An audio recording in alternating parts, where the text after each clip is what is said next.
Hi, if you are here, you have probably watched the Altenew release video and you wanted to see the slowed down version of the making of the two flower or the whitish cards. We're not going to do the blue one today, that will be for another day. So obviously first we are going to stamp up some images that we are going to ink blend, and I will go over all of this in a lot slower version than in the release video.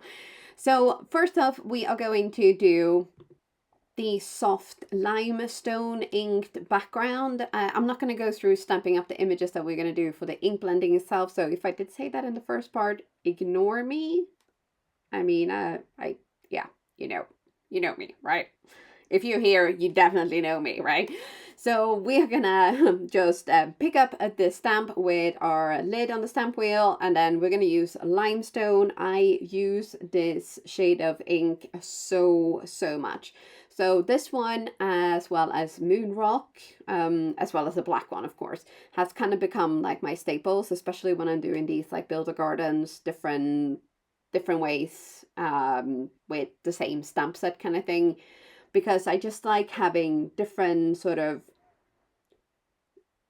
focal points and also different depths to the images and to like the backgrounds and all of this, and using a different shade of ink or even different color just really changes up the entire kind of thing. And now all of a sudden I'm like, ooh, I wonder how cool this would look in like a green or something, you know, to really kind of bring in that like the green of the leaves, because obviously the leaves are going to be ink blended green. And I'm thinking, you know what, that could be really cool. And also maybe like in a purple, even though I haven't done any purple flowers, and purple is really not a color that I go for very often, but I mean, look at that. That is just, it's so subtle, but still just so kind of like, so cute. I really like how that turns out. And this is one of my favorite ways of breaking up a white background, because like me and white space, yeah, we're not friends. We are not friends. Now, I did look at these layering stencils and I was like, oh, cool. So there's like 2 stencils for each sort of image. But I was wrong. So, yeah, there is actually a third layer to the flowers. Is it third even? Anyway, this, okay, I'm blabbing, but I thought that there was just 2 stencils for the petals, or like 2 bits. So we've got stencil 1 here, but there's 2 areas that you can actually ink blend with to create the flowers. But there is another stencil in the set, so this it's always a good idea to like check on the layering stencils how many layers there are per flower. Yeah, because I didn't actually realize until I had finished ink blending and die cutting and even put together my card. So that pale gray one, the peachy one, I actually ended up ink blending the final layer once the card was already done. And let me tell you, that was a little bit nerve-wracking and not going to lie. But now, so we're going to be ink blending with the Cherry Blossom pink family. This is one of my favorite pink families out of all of the ones available from Altenew. I use this one all the time, like all the time. And I had an idea of doing the 2 different sort of pinks together. So I wanted to kind of layer them on top of a card, and then I wanted to do a different color. So I also wanted like a peachy color. And I mentioned in like the release video, like I've gone for very kind of springy colors instead of autumn colors. Now I do think that if I'd gone for like one of the darkers in this particular color family, it probably would have looked a lot more like fall colors. It would have been, you know, more orange, and I could have gone for like a darker yellow. This is the Fresh Lemon, I think. Super gray yellow, but I just kind of went for like a pastel-y peachy color rather than like a peach, you know. So yeah, if you wanted to go for more like darker, more vivid colors rather than this sort of soft peachy pastel look, you know, just go for like 1 or 2 darker in the color family, that whichever ones you're choosing, and you will get a much more like dramatic effect for sure. So we're gonna carry on here with our ink blending.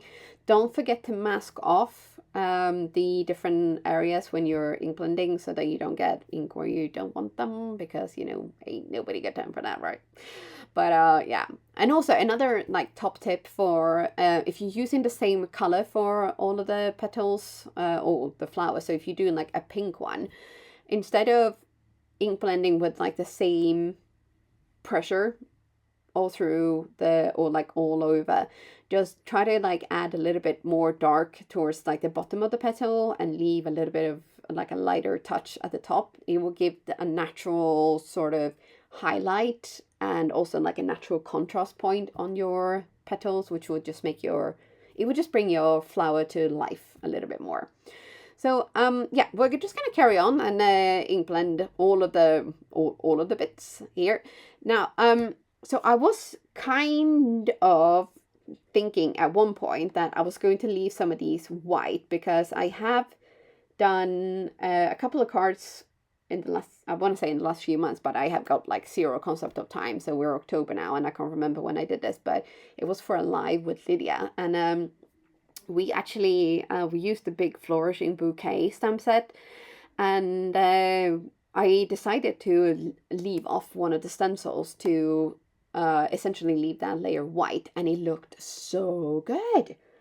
But that was a really, really big image, and this one isn't as big, but I was thinking it could actually be really, really cool to do each one of the petals in like a different color. To, have you ever seen those like I can't remember if they're called Tivoli tulips or and they also come in roses, where essentially they are almost each petal or like a section of the petals are a different color to really give it like a rainbow look. They're really, really, really cool actually.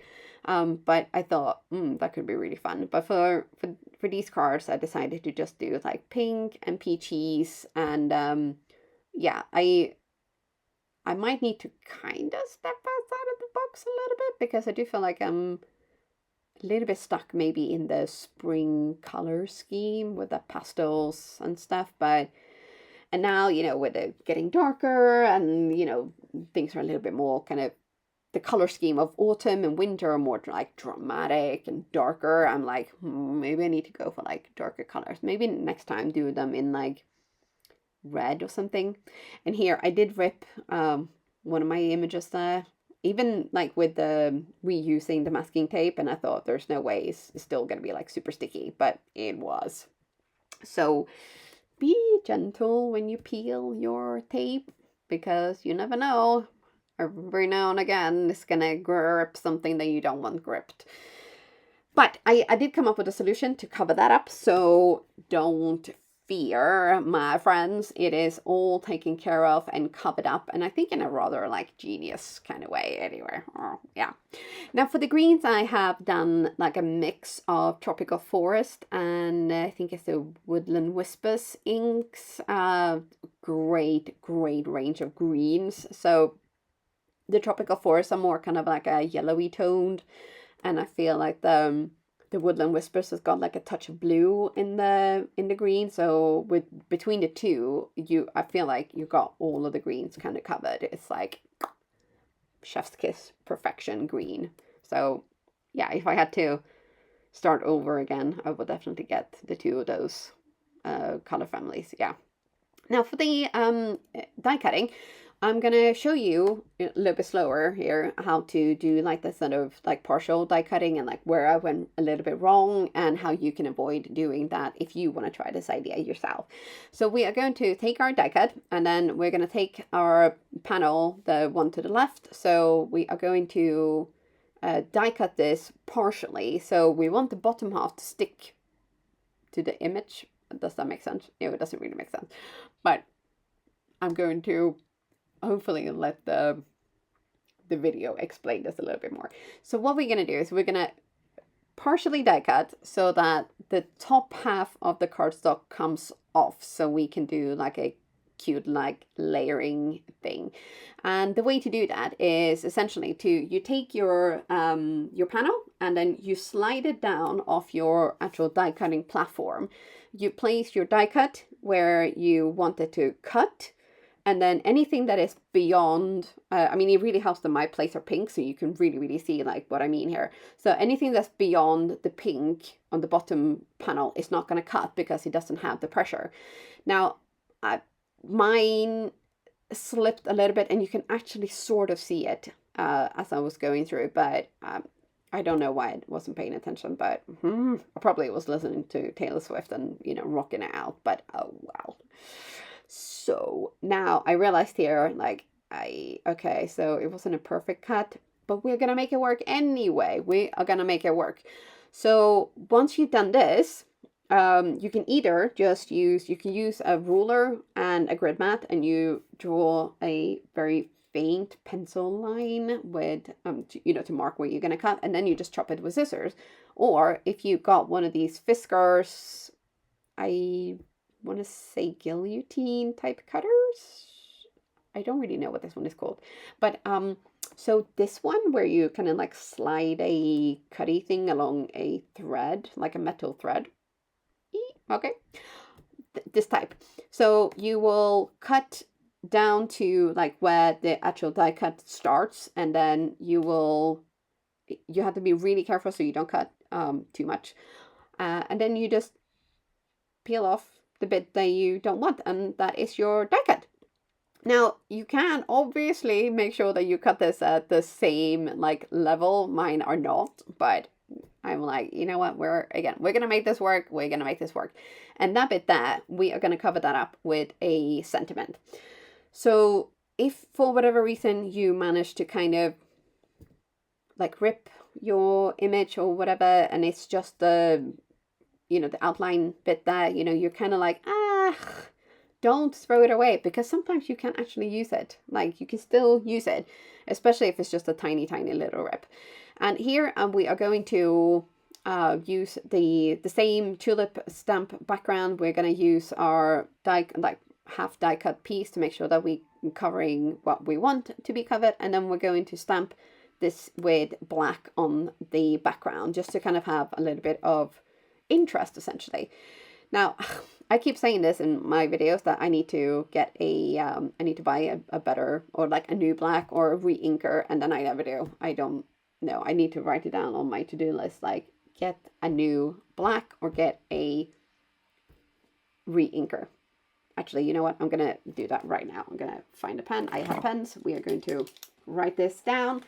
And while I'm stamping away here, we are going to just kind of look at what's happening. And then on the back of our piece here, so this is going to be propped up with instant dimension foam tape. Oh yes, because who doesn't love layers, right? And our other little piece, which I did end up leaving a few little bits white there, and I can't remember why I thought I didn't. Anyway, we're going to blame that on menopause brain, because yay, that is super fun. Yeah, thumbs up. Anyway, yeah. So our our sentiment has been stamped and die cut, and I also cut out like another couple of like little pieces to lay that up as well, because again, dimension and layers, who doesn't love them? If you don't, then you're definitely not in the right place, but thanks for watching anyway. Now, of course, you can do this like much, much flatter. You don't have to do all of the layers that I do, just because, I'm a bit crazy about the layers. But so if you're gonna mail this card, it probably is better to like not add loads and loads of layers and stuff, because the postal machines just do not like it for whatever reason. They should be grateful, but they don't like it. So again, if you're gonna send this, don't add the foam tape. Just slap these layers down with liquid glue, or whatever the other thing is. Again, menopause brain, yay, super fun. The tapey stuff, double-sided tape or tape runner, that's gonna have to do. Yeah. So here we are going to very strategically place our sentiment so that it covers our little rippy rips, and then we're gonna add some bling on this, of course, as well, because must have the bling.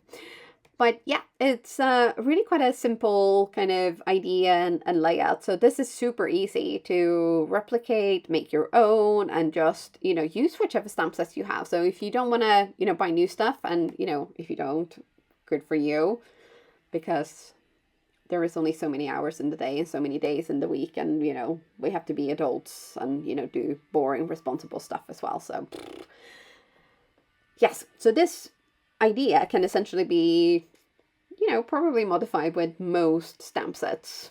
So yeah, that's one.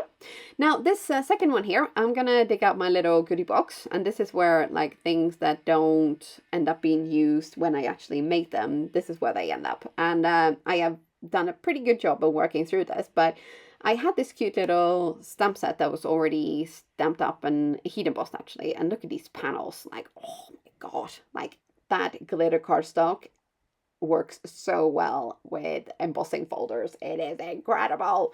But that is for another day as well. Now these are nesting circles that have been die cut out of just plain white cardstock. And I thought I was going to use these for a few cards that I made for the Altenew YouTube channel, where I was layering glitter cardstock circles and sentiments and all of this. But I didn't end up using these, but I needed options at the time of the video. So, I'm like, okay, well, you know what? We can use them for these.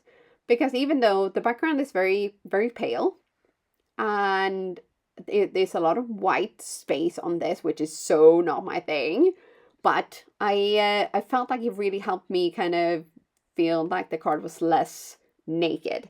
Now you will see that I actually swapped out the sentiment. So the one that was heat embossed is, I'm pretty sure, is from the Tranquil Greetings stamp set, which is one of my all-time favorites. But I decided to use one from the actual Build-A-Garden, whichever set this is called, which again, oh my God, menopause brain. It's ridiculous. Yes, so the sentiment are both from the Build-A-Garden stamp set that this set is from. Yeah. Okay, so now we're going to add our little bling-a-lings, and I am using some black onyx gem sparkles for this card here. And I'm placing those two right there just to kind of cover up where the die cut didn't really cut where it was supposed to. But, and I don't know whether, does it draw the eye in more to like the mistake, or do you think it kind of like you're looking at the gem sparkles rather than the kind of slightly off die cut? Let me know what you think, because I'm like, now when I'm looking at it, I'm thinking, actually kind of makes me look at it more.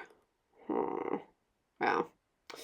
And for this one, I was contemplating to go for like the more yellowy enamel dot, but I ended up going for the really pale peachy one there. And I think now I'm thinking I should have gone for the more yellow. What do you think? Is that just me because I'm like, it's so pale? Or is that like genuinely like it would pick up the yellow from the layering stencils? Because now you can really see like the extra layer that I added, which of course I didn't manage to catch on camera. But I do think that the placement of the enamel dots are fine, but I'm thinking I should have maybe gone for the darker yellows. Like, it's funny how you pick up on things like once you're looking at the cards when they're finished, and you're like, I can do that better. Is that just me? I'm hoping I'm not alone. But anyway, I hope you've enjoyed this longer video, and let me know if this is something that you want to see, like when I'm doing these like breakneck speed videos. So drop me a comment down below, let me know, and thank you so much for watching. See you soon again. Bye!